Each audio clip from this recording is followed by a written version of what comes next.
Okay, welcome to the deep dive. Today we're jumping into a really powerful piece of writing. It's called The Inescapable Word, a Prophetic Confession. Yeah, this source, it paints such a vivid picture of, well, an intense personal battle. Right. It's all about feeling this incredibly strong internal push, a compulsion to speak out. Even when it's met with, what, pain and loneliness. Ridicule? Exactly that.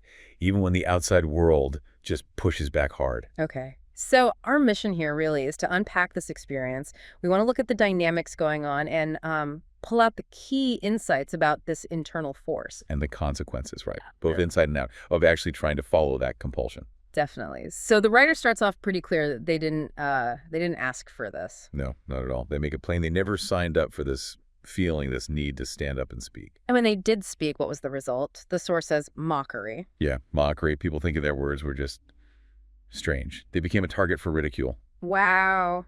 That sounds incredibly isolating.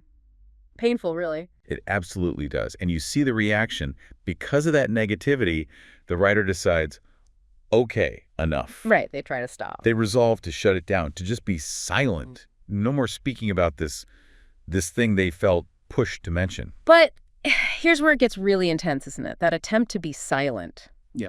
It doesn't just fail. No, it backfires. Yeah. Dramatically.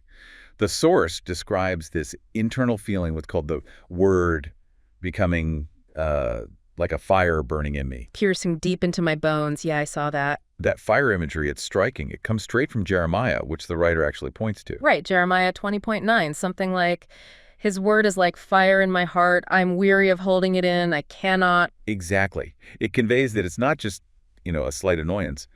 Suppressing it felt physically painful, almost consuming them. And it wasn't just a feeling, was it? It was like the truth itself filled them up. Yes, like it absolutely had to come out. You couldn't suppress it. Like trying to hold down something under immense pressure. There's another analogy used, isn't there, from Job? Job 32. Like bottled up wine.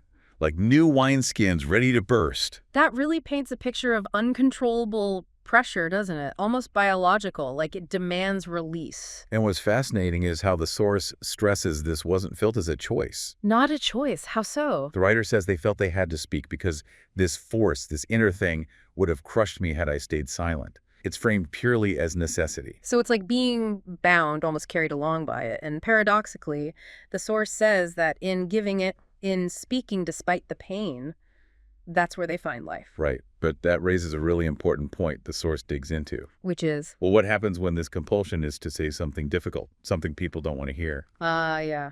The source admits the message isn't always sunshine and joy. Sometimes it's judgment. Exactly. Which naturally leads to resistance, rejection, people pulling away.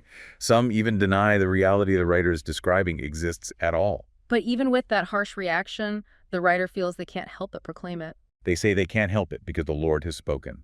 And they bring in that powerful image from Amos. The lion, right, Amos 3.8. The lion has roared, who will not fear?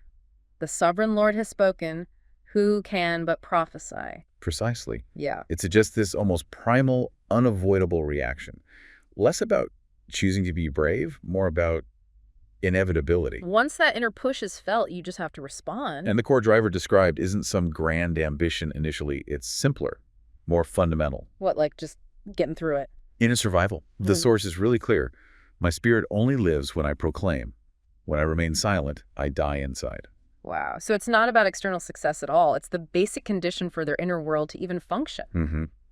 And this feeling of necessity, it's underlined by referencing Jesus's words in Matthew about, acknowledging something before others. Right. Acknowledging or denying. It adds to the high stakes the writer feels. Speak or stay silent about this inner truth.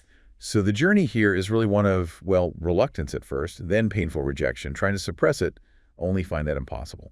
Agonizingly so, based on the fire image. Right.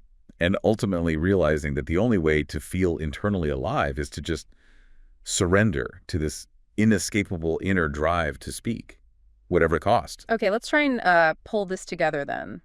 This source gives us this really powerful picture, this tension. Definitely. Between wanting comfort, acceptance, and this overwhelming inner drive that feels like actual fire, like bursting pressure. Yeah. And the key insight, I think, is that from the writer's view, giving in isn't some noble choice. It feels like a stark necessity for survival internally. Like inner life or death, even if the world outside rejects you. Absolutely. And those analogies, the fire, the wine, the lion, they all stress that feeling of inevitability once this force takes hold. So exploring this text, it helps us perhaps understand what it might feel like to have those powerful internal motivations, the ones that feel utterly inescapable. And it forces you to consider the costs, not just of speaking truth that's unpopular. But maybe even more, the cost of not speaking, of staying silent against that pressure. Exactly. Which leaves us with maybe a final thought for you, the listener, to mull over. Okay. Based on this exploration, could it be that the deepest, maybe the truest form of life isn't found in safety or external validation? Well, where then? Maybe it's only found when you yield to and act upon your most undeniable, even potentially painful inner compulsions.